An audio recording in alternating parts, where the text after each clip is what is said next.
So hello everyone, एक बार फिर से आप सभी का आपके अपने इस यूट्यूब चैनल पर स्वागत करता हूं। तो दोस्तों, बहुत ही बड़ी एक अपडेट निकल के आई है। जी हाँ दोस्तों, यहाँ पे आप लोग देख सकते हो, पुरानी पेंशन से रिलेटेड एक बहुत बड़ी खबर निकल के आ रही है।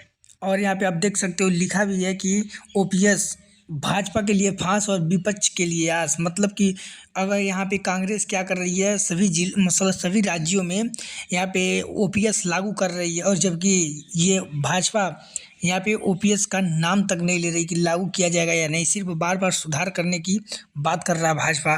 तो यहाँ पे आप लोग देख सकते हो, सियासत लिखा है। सियासत, एक तरफ देश की आर्थिक सेहत और दूसरी तरफ वोटों का सवाल। ओपीएस भाजपा के लिए फांस और विपक्ष के लिए आस। तो यहाँ पे देखिए खबर क्या है, स्टेप बाय स्टेप सब कुछ बताऊंगा, क्योंकि ये बहुत ही बड़ी खबर है। तो यहाँ पे बिना टाइम गवाए हम लोग स्टार्ट करते हैं। तो यहाँ पे देख सकते हो, पत्रिका न्यूज नेटवर्क से खबर है, नई दिल्ली। क्या लिखा है आगे, तो यहाँ पे आप देख सकते हो, लिखा है नई दिल्ली, दल से बड़ा फैसला, देश का नारा देने वाली सत्तारूढ़ भारतीय जनता पार्टी कर्मचारियों के लिए ओल्ड पेंशन स्कीम। ओपीएस के मामले में सरकार की आर्थिक सेहत और कांग्रेस 5 करोड़ वोटों के बीच द्वंद्व के दलदल में फंस गई है। पहले 3 राज्यों के विधानसभा चुनाव या अगले साल लोकसभा चुनाव में ओपीएस के मुद्दे पर भाजपा को कर्मचारी वर्ग के वोटों की चिंता है, जबकि विपक्ष एक के बाद एक राज्यों में ओपीएस लागू करने का वादा कर चुनावी लाभ ले रहा है। फिर आगे कह रहा है, कांग्रेस नेता प्रियंका गांधी ने पिछले दिनों जयपुर में घोषणा की, मध्य प्रदेश में सरकार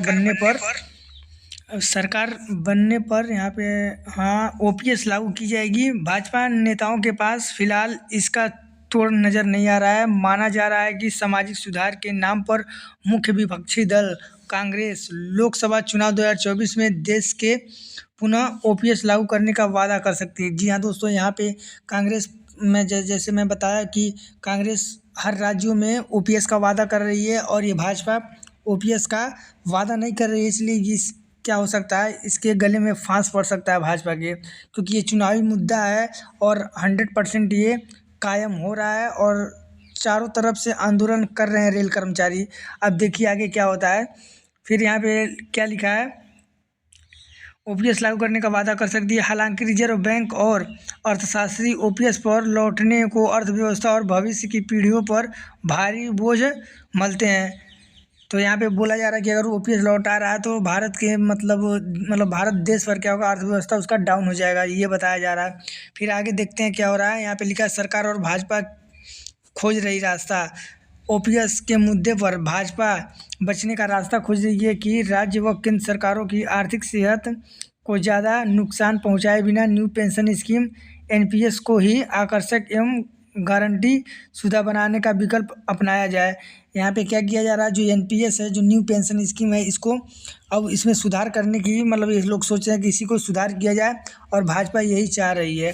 और जबकि यहाँ पे कांग्रेस क्या कर रही है, इसके उल्टा चल रही है, ये ओपीएस को लाने के प्लान में है।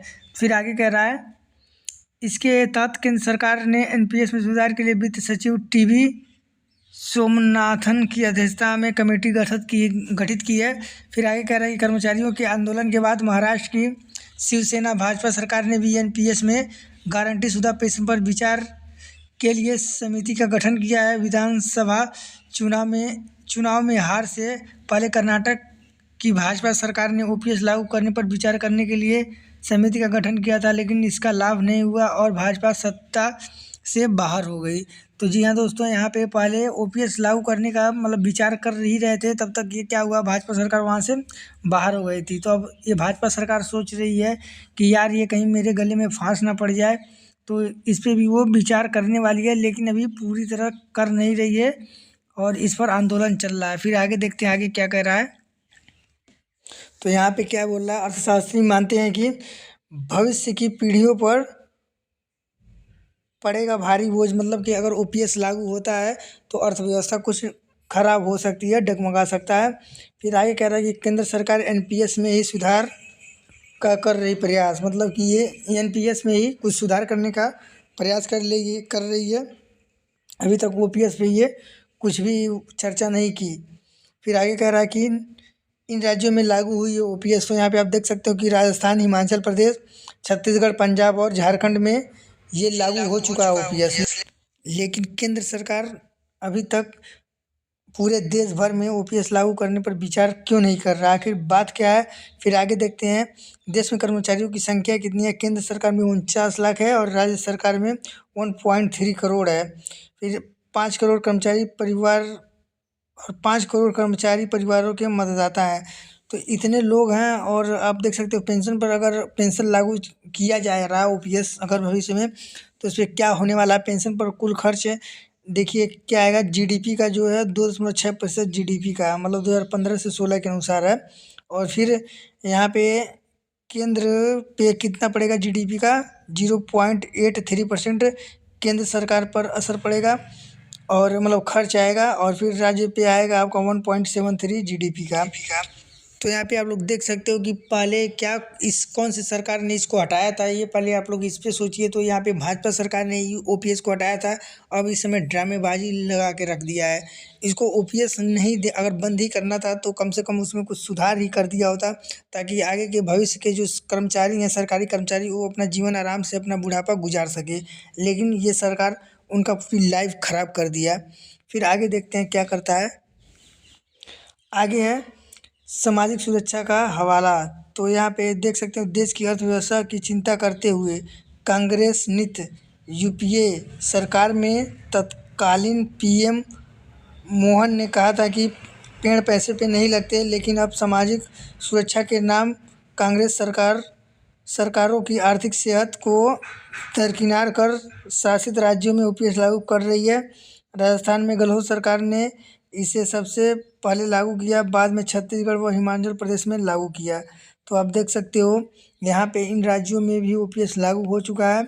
और अब आगे देखते हैं क्या होता है। यहाँ पे लिख रहा है नीचे कि अंदर चिंता बाहर पार्टी लाइन। तो ये तो अंदर चिंता सता रही है भाजपा को और बाहर पार्टी लाइन चिंता सता रही है, क्या होगा। केंद्रीय स्तर पर भाजपा ने मामले में खुलकर रुख जाहिर नहीं किया, लेकिन राज्यों में नेता अंदर खाने नुकसान होने की आशंका से चिंतित हैं। हिमाचल प्रदेश के पूर्व सीएम जयराम ठाकुर कह चुके हैं कि ओपीएस के कारण पार्टी चुनाव हारी। राजस्थान, मध्य प्रदेश व छत्तीसगढ़ में भाजपा नेता पार्टी लाइन पर चलते हुए कमेटी बनाने की बात कहते हैं। तो यहाँ पे आप लोग खुद देख सकते हो, हिमाचल प्रदेश के जो पूर्व सीएम रह चुके हैं जयराम ठाकुर, उनका भी यही कहना है कि ये जो चुनाव जो हारे वो सिर्फ इसका कारण ओपीएस ही था। तो अगर आप लोग अभी से नहीं सुधरे तो फिर आगे और भी दिक्कत का सामना करना पड़ सकता है। फिर आगे देखते हैं क्या है। यहाँ पे आप देख सकते हो लिखा है यह सबसे बड़ी रेवड़ी। तो यहाँ पे ओपीएस को ही बताया जा रहा है कि सबसे बड़ी रेवड़ी यही है। तो यहाँ पे आप देख सकते हो लिखा है ओल्ड पेंशन स्कीम राज्यों के आर्थिक भविष्य के लिए घातक है, यह सबसे बड़ी रेवड़ी है। तो यहाँ पे किनका कहना है, ये मोटेक सिंह अहलूवालिया का अर्थशास्त्री जो है। लेकिन इनका बात जो भी है वो फिलहाल के लिए सही है, लेकिन जो कर्मचारी हैं उनका जो जीवन कैसे कटेगा, इनको इसके बारे में भी तो विचार करना चाहिए। अगर नहीं ये ओपीएस लागू करते हैं तो एनपीएस का कम से कम 40% ही पेंशन के रूप में देते, तब भी कर्मचारी अपना बुढ़ापा आराम से गुजार लेता। तो ये रहा दोस्तों, ये बहुत ही बड़ी खबर थी। ओपीएस और एनपीएस में देखते हैं कब तक ये लड़ाई चलती है और कब तक होता है ये मुद्दा सॉल्व, क्योंकि अब तो चुनाव नज़दीक आने वाला ही है। लेकिन अभी तक सरकार ने इस पर कोई अच्छे से कोई फैसला नहीं कर रहा, आखिर क्यों नहीं कर रहा है। चलिए मिलते हैं नेक्स्ट वीडियो में, तब तक के लिए हमारे चैनल से जुड़ जाइए। जय हिंद, वंदे मातरम।